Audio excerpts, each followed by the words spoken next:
이솝우화의 다양한 이야기 중에요, 사랑에 빠진 사자라는 짧은 이야기가 있습니다. 옛날 어느 숲속에 사자 한 마리가 살았어요. 이 사자가 어느 날 길을 걷다 우연히 본 농부의 딸에게 반해버린 것입니다. 실제로 있었던 일이 아닙니다. 그 여인을 본 순간부터 이 사자가 시름시름 앓기 시작했어요. 마치 상사병에 걸린 것처럼요. 그 여인을 보면서 언제든지 그 여인에게 다시 한번 다가가 한번 내가 꼭 그 여자를 꼭 사귀겠다라는 마음과 다짐을 갖고 이 사자는요, 용기를 내어 그 농부를 찾아갑니다. 뭐라고 이야기했을까요? 딸을 달라고 결혼하겠다라고 이야기를 한 겁니다. 그런데 이 농부가 이 이야기를 듣는 순간 섬뜩했어요. 내 딸이 어떻게 이 무시무시한 사자에게 내 딸을 줄 수 있겠을까? 그래서 조건 하나를 내겁니다. 내가 자네한테 딸을 주긴 할 텐데 한 가지 조건만 들어주면 내 딸을 주겠네 라고 이야기를 하죠. 그 조건이 무엇이냐면, 사자 자네 이빨이 너무 날카로워서 내 딸이 그 이빨에 상할 수 있으니 그 이빨을 다 뽑고 오면 내 딸을 주겠다라는 것입니다. 굉장히 설득력 있지 않습니까? 그래서 그 사자는요, 산으로 올라갑니다. 산으로 올라가서 가장 단단해 보이는 참나무를 하나 골라 거기에다가 자신의 이빨을 부딪히기 시작합니다. 언제까지 부딪히냐면요, 자기 이빨이 다 뽑힐 때까지 부딪히기 시작했다라는 거예요. 결국 이빨을 다 뽑아 피가 흘린 상태로 사랑하는 여인을 얻기 위해 농부를 다시 찾아갑니다. 당신의 요구대로 이빨을 다 뽑고 왔어요. 그러니 딸을 주십시오라고 말하는 거예요. 그 농부가 잠깐 머뭇거리더니 또다시 사자에게 이렇게 이야기를 합니다. 자네가 이빨을 다 뽑고 내 요구대로 들어준 건 참 고맙네만 지금 생각해보니까 자네에게 아직 날카로운 발톱이 있네. 그 발톱이 내 딸에게 또 상하면 어떡하나? 그 발톱을 다 뽑고 오면 그때는 정말 내 딸을 너에게 주겠네 라고 약속을 하죠. 이번엔 사자가 어디로 갔을까요? 바위 위로 올라갑니다. 그리고 그 바위 위에다가 자기의 발톱을 내리찢기 시작해요. 결국 이 발톱이 다 빠진 상태로 쩔뚝쩔뚝 거리면서 농부를 찾아갑니다. 그러자 농부가 잠시 기다리려 하더니 옆방에서 몽둥이를 가지고 나와서 사정없이 이 사자를 때리기 시작한 거예요. 날카로운 이빨, 발톱이 빠진 사자는요, 더 이상 농부에게 두려움의 대상이 아니었습니다. 결국 농부에게 매질을 견디다 못한 이 사자는 도망갔다는 이솝우화의 짧은 이야기였습니다. 이 우화는요, 어리석은 사자에 대한 이야기예요. 사자도 이빨과 발톱을 잃게 되면요, 전혀 위협적인 존재가 되지 않는다라는 거죠. 그래서 이 우화에 이야기하는 것은 꼭 지켜야 할 것이 있다라는 것을 교훈으로 알려주는 우화입니다. 근데 저는요, 이 우화에 나온 사자를 보면서 성경 속에 한 사람이 생각이 났습니다. 바로 이 사자가 예수님과 너무 닮지 않습니까? 예수님은 우리가 외면하고 도망갈 것을, 더 나아가 배신할 것을 분명히 아시면서도요, 우리를 구원하시기 위해 십자가에 죽으셨다는 것입니다. 십자가에서 죽으신 이유가 무엇입니까? 우리가 다 알고 있듯 우리를 사랑하시기 때문이에요. 저는 이 사자의 이야기를 보면서 마음 한편으로는 안타까우면서도 이 사자가 참 대단하다라고 생각했습니다. 모든 것을 다 내어줄 수 있는 사랑, 그것이 얼마나 귀합니까? 그런데 여러분, 이 자리에 저뿐만 아니라 우리 모두는요, 이 어마어마한 사랑을 받았다는 거예요. 분명히 예수님을 알지 못하는 사람들은요, 예수님의 그 사랑을 들을 때마다 참 어리석다, 바보 같다라고 이야기할 수 있습니다. 그러나 잘 생각해 보시길 바랍니다. 사랑한다면 다 내어주게 되어 있다는 거예요. 배신당하고 외면당한다 할지라도 자기의 모든 것을 내어주지 않고는 견딜 수 없는 것이 바로 사랑이지 않습니까? 그래서 정말 어리석은 예수님이 아니라 그 예수님의 사랑을 받았음에도 불구하고 예수님과 상관없이 살아가는 자가 더 어리석다고 저는 생각합니다. 그 어마어마한 사랑을 받았음에도 불구하고 사랑에 빚진 자가 아니라 그 사람과 전혀 상관없이 여전히 죄 가운데 빠져 있으면서 예수님을 모른 척하며 살아가는 사람들이 진짜 바보고 어리석은 사람이라는 것입니다. 오늘 우리가 계속해서 살펴보고 있는 이 삼손도 이와 같이 어리석은 사람 중에 한 명입니다. 삼손이 얼마나 하나님의 사랑을 경험했습니까? 태어나기 전부터 하나님의 사자를 통해 그는요 출생을 2번이나 예고를 받습니다. 그리고 삼손은 블레셋의 압제로부터 고통당하고 있는 이스라엘을 구원할 사사로 하나님께서요 특별히 구별해서 부르셨다라는 거예요. 그래서 우리가 다 알고 있던 나시린으로 부르잖아요. 더 놀라운 것은요, 삼손은 어떤 인물보다 대단한 은사를 받았어요. 삼손하면 생각나는 이미지가 있지 않습니까? 어마어마한 괴력, 힘을 가진 삼손. 삼손은요 그 엄청난 하나님의 사랑과 선물을 받았음에도 불구하고 우리가 저번에 살펴보았던 삼손은 하나님과 전혀 상관없는 사람처럼 살고 있다라는 거예요. 그는요 자기 눈에 좋은 대로 행할 것뿐만 아니라 나시린의 규정, 하나님의 말씀을 함부로 어깁니다. 더 충격적인 것은 이방인의 문화와 풍속을 따라 살아가고 있다라는 거죠. 하나님이 그렇게 사랑해 주셨건만 하나님과 상관없이 살아가고 있는 삼손을 보면서 우리는 참 마음이 안타까울 수밖에 없다는 거예요. 그리고 이 삼손의 잘못된 선택은요, 블레셋 여인, 즉 이방 여인과 결혼하겠다 고집하여 이 잘못된 행동이 도리어 불협화음을 야기시키기까지 합니다. 결국 어디까지 번지냐면요, 블레셋과 이스라엘의 전면전을 벌일 수 있는 일촉즉발 위기까지 치닫게 된다라는 거예요. 전면전이라고 이야기했지만 제가 그 당시에 블레셋이 어마어마한 군대를 갖추고 있었기 때문에 만일 이 전쟁이 시작하면 당연히 이스라엘은 전멸될 수밖에 없는 상황이라는 것입니다. 그렇다 보니 이 이스라엘 백성들이 어떤 결정을 내립니까? 이스라엘 백성들이 삼손을 잡아 블레셋에게 넘겨줌으로 이 위기를 피하자라고 결정을 합니다.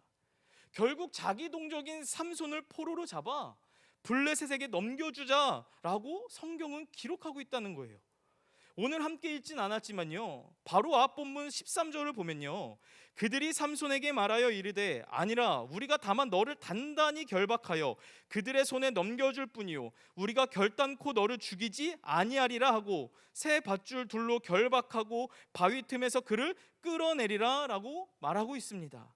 여기서 말하는 이 새 밧줄 둘로 결박하고라는 말은 삼손을요 쉽게 말씀드리자면 꽁꽁 묶어서 블레셋에게 넘겼다라는 것입니다. 삼손도 자기 때문에 생긴 문제이기에 이스라엘 민족이 고통당하고 죽임당하는 것을 원치 않았을 거예요. 그래서인지 이 오늘 본문의 삼손은요 아무런 저항도 하지 않습니다. 순순히 블레셋의 포로로 넘겨진다는 거예요. 그런데 이스라엘 민족이 다 물러나고 나서 이 상황이 반전되기 시작합니다. 성경을 보면은요 삼손이 괴력을 발휘해서 자기를 묶었던 그 밧줄을 다 끊어버리죠. 그리고 혼자 블레셋 군대를 상대하기 시작합니다. 그 싸움의 전투의 장면을 묘사한 것이 오늘 함께 읽은 본문 15절에서 17절까지의 내용입니다. 15절 저, 16절 여러분 한 절, 17절 다 같이 읽으시겠습니다. 삼손이 나귀의 새 턱뼈를 보고 손을 내밀어 집어들고 그것으로 1000명을 죽이고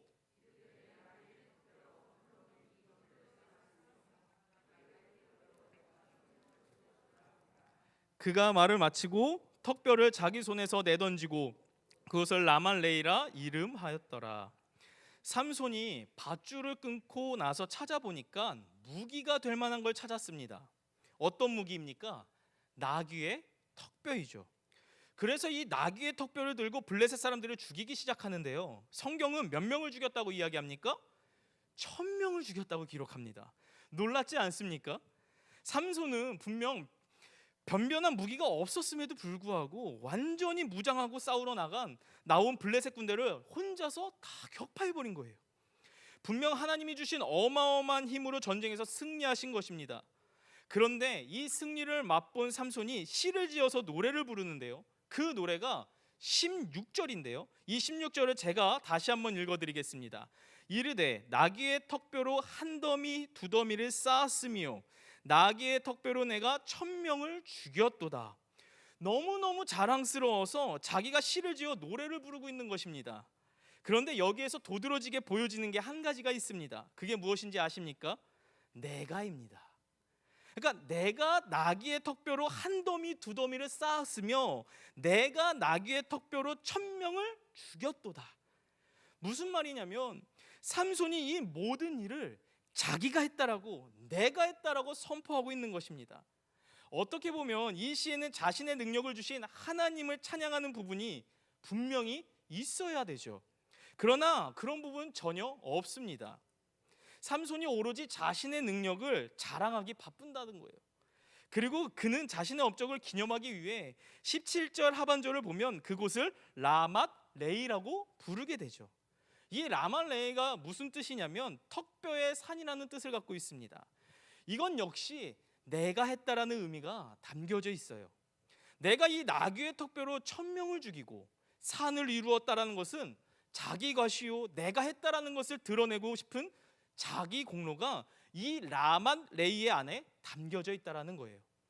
결국 삼손은요, 그곳에서 자신을 위한 기념비를 쌓았죠. 마치 내가 이 어마어마한 일을 해냈어. 내가 이 블레셋 상대로 이 어마어마한 승리를 거둔 자야. 내가 나귀 턱뼈 하나로 1000명을 죽인 사람이야. 그래서 사람들이 이 라맛 레이를 볼 때마다 삼손을 기억해 주길 바랬던 거예요. 그러나 성경은 전혀 다른 관점으로 이야기하고 있습니다.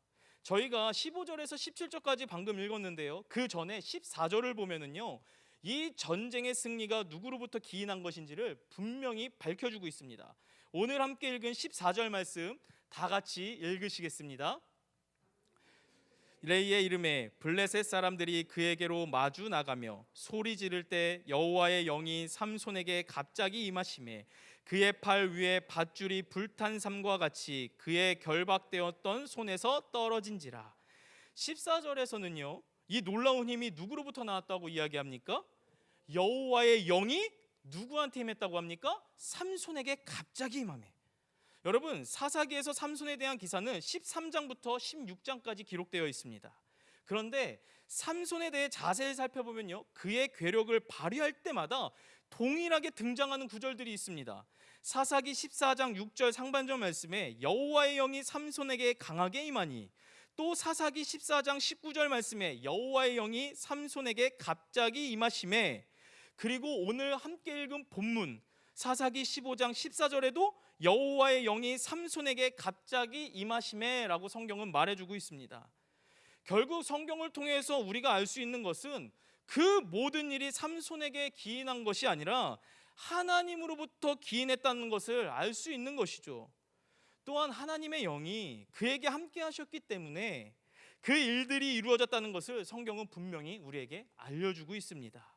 근데 오늘 본문에서의 삼손 뭐라고 말하고 있습니까? 내가 했다라는 거예요. 또한 삼손은요, 오늘 본문에서 이 나귀의 턱뼈를 계속 강조하고 있습니다. 이 나귀의 턱뼈로 한 더미 두 더미를 쌓았으며 나귀의 턱뼈로 내가 1000명을 죽였도다. 그렇다면 도대체 이 나귀의 턱뼈가 무엇이기에 삼손은 이 나귀의 턱뼈를 부각시키면서 자랑하는 걸까요?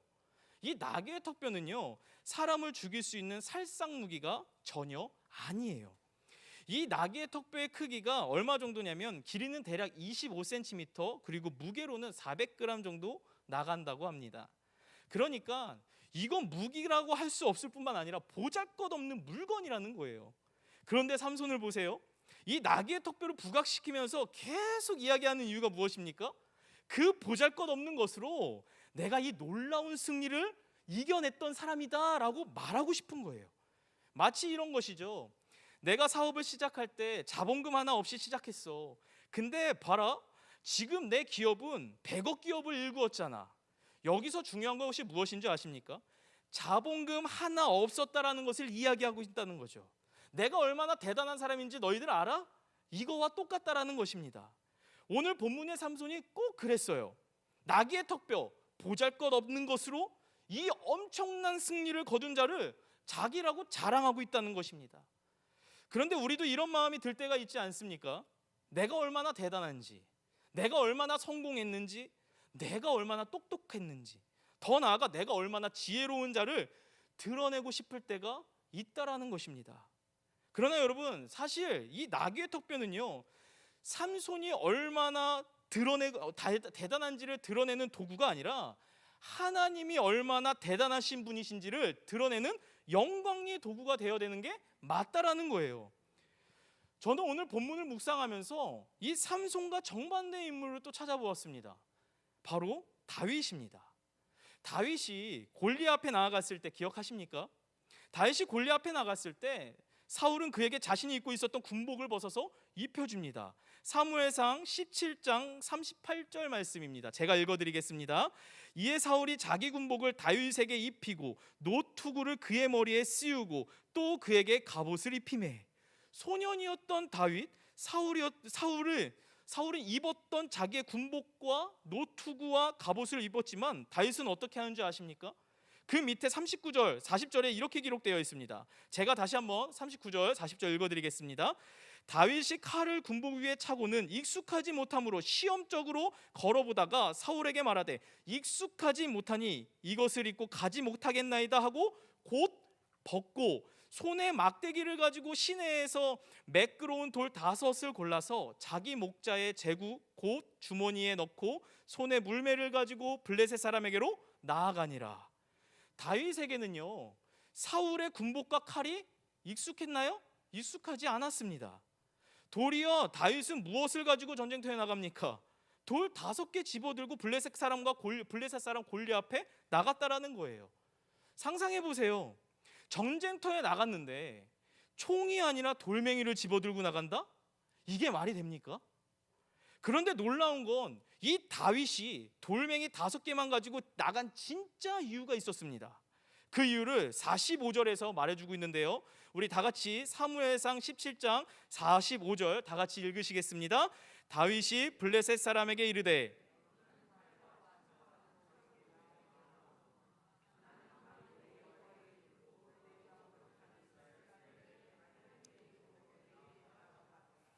아멘. 다윗은 보잘것없는 소년에 불과했어요.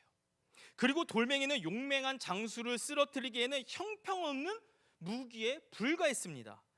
그러나 보잘것없는 사람, 형편없는 무기에도 불구하고 그가 당당했던 이유는 하나님이 함께 하시니까, 하나님의 이름으로 나아가니까 그 놀라운 승리를 거둘 수 있다는 것을 이 다윗은요, 소년인데도 불구하고 알았다는 거예요.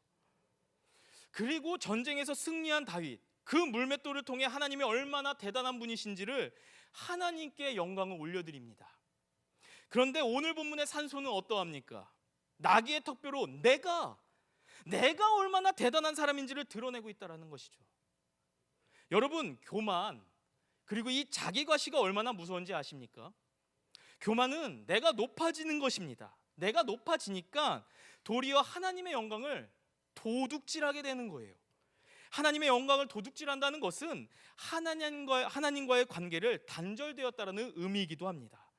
더 이상 하나님께 쓰임받지 못하게 된다는 의미이기도 한다는 거죠. 저희 아버지가 농사를 지십니다. 그러다 보니 저는 어렸을 때부터 아버지를 종종 도와드렸습니다. 농사를 종종 도와드리면서 나 혼자서도 농사 질 수 있겠다, 별거 아니네 라는 생각을 했어요. 그래서 제가 아버지한테 부탁을 드렸습니다. 아버지, 저기 큰 땅에 다 혼자 지지 마시고 조그만 밭만 제가 지을 수 있게끔 허락해 달라고. 그래서 할아버지께서 너 맘대로 해 라고 하셔서 제가 거기다가 뭘 심었냐면 제가 제일 좋아하는 수박을 심었습니다. 근데 수박을 심을 때 모종으로 심는 게 아니라 수박 씨앗이 집에 있어서 그 씨앗을 갖고 와서 심었어요. 그리고 나서 전 당당했죠. 분명히 수박이 자랄 거야. 그래서 제가 그날 심고 나서 아버지에게 분명히 얘기했어요. 아버지, 이번 여름에는 수박 살 필요 없을 것 같아요. 제가 수박 따서 드릴게요. 이 당시가 중학생 때였습니다. 그 자신감이 있었죠. 그런데 한 달이 지나고, 한 달 동안 그 밭을 가지 않고 한 달이 지난 후 제가 한번 수박이 얼마나 자랐는지 한번 보러 갔습니다. 수박이 자랐을까요? 안 자랐을까요? 저를 신뢰를 못 하시네요. 수박이 안 자랐어요. 씨앗을 넣었는데 심지어 조금이라도 이 씨앗이 자라나야 되는데 자라질 않는 거예요. 그러나 그 옆에 뭐가 있었냐면 잡초가 무성히 자랐다라는 거예요. 잡초가 무성히 다녀오니까 이게 수박을 심은 건지 아니면은 뭐를 심었는 건지 제가 구분을 할 수가 없는 거죠. 저는요, 결국 그 여름에 제가 수박을 심어서 따서 먹었을까요? 수박을 사드렸습니다. 이 예화를 생각하면서 제가 무슨 생각이 드냐면요, 우리에게 아무리 아름다운 보석 같은 하나님의 은혜와 은사가 있다 할지라도 우리가 만일 교만이라고 하는 잡초를 그냥 내버려 두게 되면은요, 그 하나님의 은혜가, 하나님의 은사가, 이 보석 같은 선물들이 다 가려지게 된다는 거예요. 마치 교만은요, 가만히 두면 둘수록 무럭무럭 자라는 잡초와 같다는 것입니다. 그렇다면 우리가 어떻게 해야 하겠습니까? 그 잡초들을요, 의도적으로 계속해서 뽑아내는 작업을 해야 한다는 것입니다. 내가 하나님의 영광을 내가 절대 도둑질하지 않을 거야. 내가 온전히 하나님께만 영광을 올려드릴 거야. 그렇다면 우리가 하나님께 온전히 영광을 돌릴 수 있는 방법은 도대체 무엇일까요? 저는요, 딱 한 가지밖에 없다고 생각합니다. 바로 예배입니다. 우리가 드리는 이 예배를 통해 하나님께 영광을 돌리는 것이에요. 나의 교만과 자기 과시가 잡초처럼 자랄 때마다 온전한 예배를 통해서만이 이 잡초들을 제거해 나갈 수 있다는 것입니다. 그런데 우리가 이 예배를 중요하게 여기지 않는다면요, 내 마음이 교만해지고 자기 과시가 자꾸 자라서 결국 우리를 넘어뜨리게 되고, 넘어지면 또 어떻게 됩니까? 하나님과의 관계가 당연지사 끊어지게 된다는 것입니다. 사도행전 14장을 보면은요, 바울과 바나바가 전도여행을 하다가 루스드라라는 곳에 이르게 됩니다. 그때 나면서부터 걷지 못하는 자가 있었어요. 바울이 나면서부터 걷지 못하는 자를 향하여 뭐라고 이야기하는 줄 아십니까? 일어나 걸으라 라고 얘기합니다. 그때 일어나 걷는 기적이 그들에게 경험되어지는데요, 주위에 있었던 사람들이 난리가 났습니다. 야, 이 일을 행하는 건 사람이 아니야. 저들은 신이야. 그러면서요, 바나바를 향해서 사람들은요, 제우스다. 그리고 바울을 향해서 저 사람은 헤르메스다, 즉 신으로 높이기 시작했다라는 거예요. 그때 사도 바울이 어떻게 방응했는지 아십니까? 사도행전 14장 14절에서 15절에 이렇게 말합니다. 14절 저 15절 여러분들이 읽겠습니다. 두 사도 바나바와 바울이 듣고 옷을 찢고 무리 가운데 뛰어들어가서 소리질러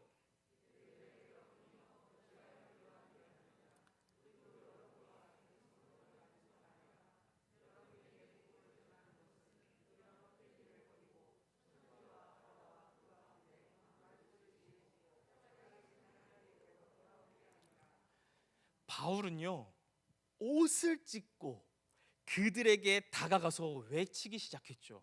너희가 어찌하여 이러한 일을 하느냐? 우리는 너희와 같은 성정을 가진 사람에 불과하다. 이 모든 일이 하나님이 하셨는데 어찌하여 이 모든 일을 우리에게 영광을 돌리려 하느냐? 그러면서 거기서 난리를 칩니다. 여러분, 사도 바울이 도대체 왜 그렇게까지 화를 냈을까요? 솔직히 사람들이 높여주면 좋은 것 아닙니까? 당신들 대단하다. 당신들이 기적을 행했어. 당신들 조금 더 대접을 받을 마땅해. 칭찬을 받아야 해. 그럼 우리는요, 눈 딱 감고 한 번쯤 대접받고 인정받고 싶은 게 사람 마음 아니겠습니까? 그러나 사도행전의 사도 바울 그렇게 하지 않습니다. 도리어 그들에게 어찌하여 그렇게 하느냐? 우리도 너희들과 같은 성경을 가진 사람에 불과하다고 이야기하며 격렬하게 반대했다라는 것입니다. 이유가 무엇인지 아십니까?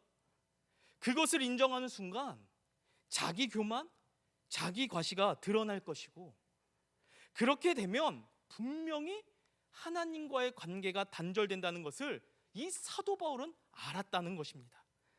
또한 이 하나님과의 관계가 끊어지는 순간 하나님의 영광이 더 이상 자기에게 머물 수 없다는 것을 알았기 때문에 사도 바울은 옷을 찢어가면서 소리를 지르면서까지 하나님 앞에 겸손히 엎드리기까지 했다라는 거예요.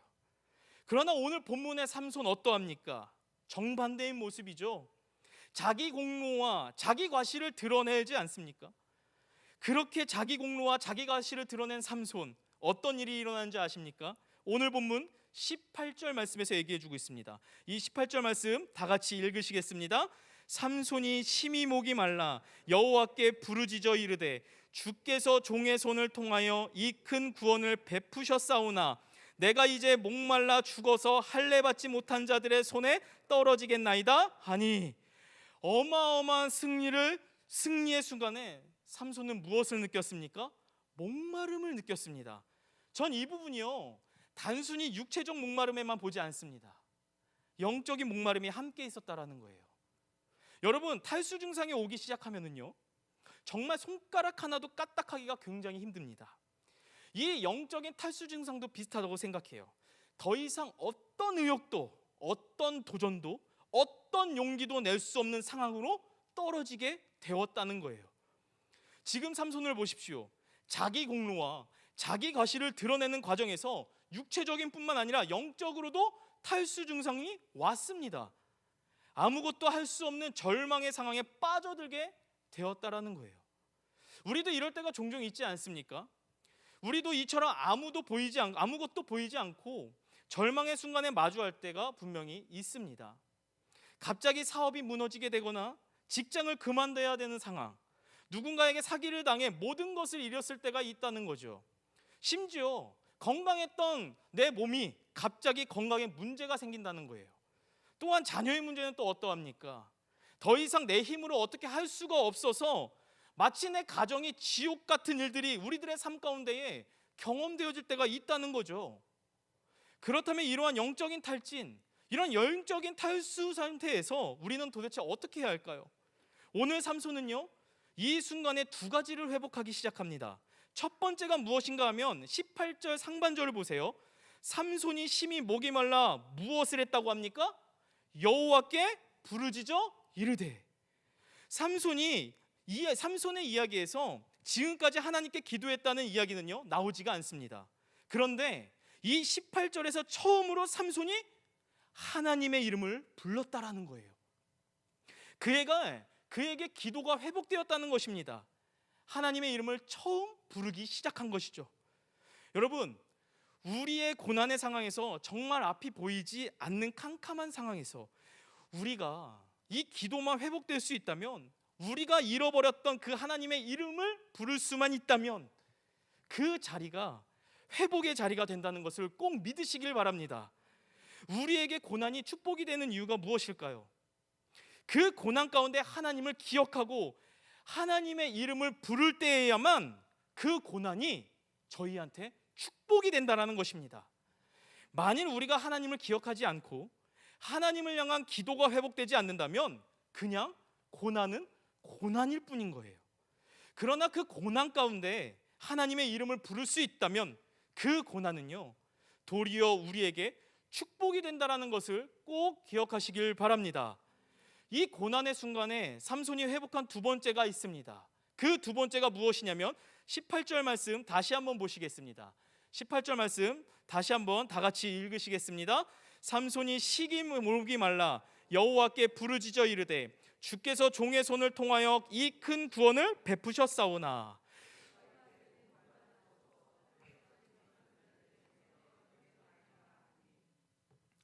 주께서 종의 손을 통하여 큰 구원을 베푸셨사오나. 여러분, 주어가 바뀌었습니다. 무슨 말입니까? 지금까지 삼손은요, 내가였습니다. 내가. 그런데 이 고난을 만나니까 주께서 자기를 어떻게 본다고 이야기합니까? 이 종을 통하여, 그러니까 비천한 종을 통하여 이 큰 구원을 베푸셨다고 하나님께 영광을 올려드리기 시작했다라는 거예요. 삼손은 이제까지 하나님의 영광을 도둑질했던 삶을 살았습니다. 교만한 자리, 자기 과시의 자리에 있었는데 고난을 만난 삼손은요, 하나님이 이 모든 것을 하셨음을 고백하고 있다라는 것입니다. 하나님은요, 삼손이 이렇게 간절히 부르짖고 기도하고 있을 때 하나님은요, 모든 것을 하셨음을 고백했을 때 하나님께서는요, 놀라운 은혜를 그에게 부어주십니다. 그것이 바로 오늘 우리가 함께 읽은 본문 19절 말씀입니다. 우리 19절도 다 같이 읽으시겠습니다. 하나님이 레이에서 한 우묵한 곳을 터뜨리시리니 거기서 물이 솟아나오는지라. 삼손이 그것을 마시고 정신이 회복되어 소생하니 그러므로 그 샘 이름을 에낙고레라 불렀으며 그 샘이 오늘까지 레이에 있더라. 삼손이 죽을 것 같이 하나님께 도와달라고 부르짖을 때 하나님은 어떻게 하셨습니까?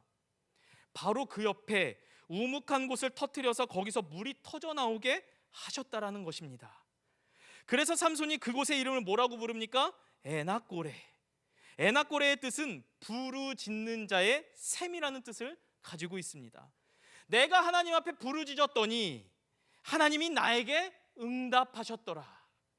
내가 목마른 가운데 죽게 되었는데 하나님께 간절히 구했더니 그 하나님께서 그곳에서 샘을 내게 주시더라라는 의미입니다. 저는 개인적으로 이 부분이 굉장히 은혜가 됐습니다. 마치 하나님은요, 삼손이 그렇게 기고만장하고 교만하고 마치 자기과시하며 제멋대로 굴 때에도 삼손 곁을 절대로 떠나지 않으셨습니다. 늘 삼손 곁에 있었습니다. 그러다가 삼손이 부르짖자마자 하나님은요, 즉각 응답하시고 계십니다. 그 옆에 우묵한 곳을 터뜨려서 삼손으로 하여금 마실 수 있는 물을 넘쳐나게 공급해 주셨습니다. 저 같으면은요, 야, 너가 나한테 어떻게 이럴 수 있어? 잘난 척하더니 고생 좀 해봐라 이놈아. 거들떠보지 않았을 테고 저는요, 외면했을 거예요. 그러나 우리가 믿는 하나님은요, 절대로 외면하지 않으십니다. 사랑하는 성도 여러분, 하나님은요, 사랑하는 자녀 앞에서는요, 자존심도 없으신 분이십니다. 더 놀라운 것은 하나님은요, 우리 앞에서 체면 또한 차리지 않으시는 분이에요. 너가 부르짖기만 하면, 너가 하나님께 나오기만 하면, 하나님의 영광을 인정하기만 하면 하나님은요, 그 우묵한 곳을 터뜨려 샘을 넘쳐나도록 부어주시는 하나님이시라는 것을 꼭 믿으시길 바랍니다. 말씀을 맺겠습니다. 저는 아침마다 수영을 합니다. 수영을 잘 하지는 않지만 꾸준히 합니다. 수영을 배울 때 제일 첫 번째 배우는 게 무엇인지 아십니까? 호흡입니다. 그래서 초급반에 가면요, 호흡하는 것부터 가르쳐 주죠. 아무리 멋있는 저병도 하고 멋있는 평영도 하고 이병도 하고 싶은데 선생님들은요, 호흡부터 가르쳐 줍니다. 이유가 무엇인지 아십니까? 아무리 영법을 잘한다 할지라도 호흡을 하지 못하면 수영을 할 수 없기 때문이라는 거예요. 저는요, 이 부분에서 영적인 호흡도 마찬가지이다라는 것을 깨달았습니다. 영적인 호흡이 무엇입니까? 기도입니다. 우리가 기도하지 않고 신앙생활을 한다면 어떻게 될까요?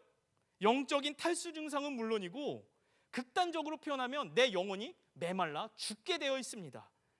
교회 사역도 똑같습니다. 교회에서 열심히 봉사하고 헌신을 하죠. 그런데 기도하지 않고 봉사하고 헌신하면요, 꼭 결론은 그렇습니다. 저 내년에 못하겠습니다. 힘들어요. 이제는 좀 그만 내려놓을 때가 된 것 같아요. 그게 바로 영적인 탈수 증상의 상태인 거죠. 그렇기 때문에 오늘 우리에게 필요한 것은요, 이 부르짖는 은혜가 분명히 필요하다라는 것입니다. 우리 안에 멈췄었던 기도가 회복되어져야 한다는 거예요. 그동안 내 안에 불러보지 못했던, 잊혀져 갔던 그 하나님을 향한 간절한 외침이 회복되어져야 합니다.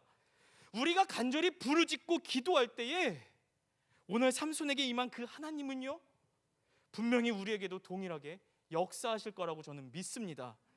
사랑하는 성도 여러분, 2023년 한 달이 훌쩍 지나갔습니다. 한 달 동안 얼만큼 하나님의 이름을 부르셨습니까? 얼만큼 하나님의 이름을 부르셨냐는 거예요. 얼만큼 하나님 앞에 나와 간절하게 기도하셨습니까? 다시금 기도의 자리에 나오셔서 우리 안에 멈춰있던 이 기도가 뜨겁게 회복되어지는 은혜가 저와 성도님들의 삶에 있기를 축복드립니다.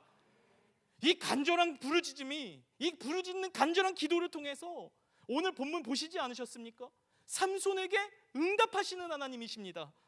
우리에게도 분명히 부르짖고 간절하게 주님의 이름을 찾는다면 주님은 우리의 사정을 다 알고 계셔서 그곳에서 분명히 응답하시는 하나님이십니다. 2023년 다시금 하나님의 이름을 부르심으로 살아 역사하시는 그 하나님의 은혜를 경험하시는 저와 성도님들의 삶이 되시기를 주님의 이름으로 소망합니다.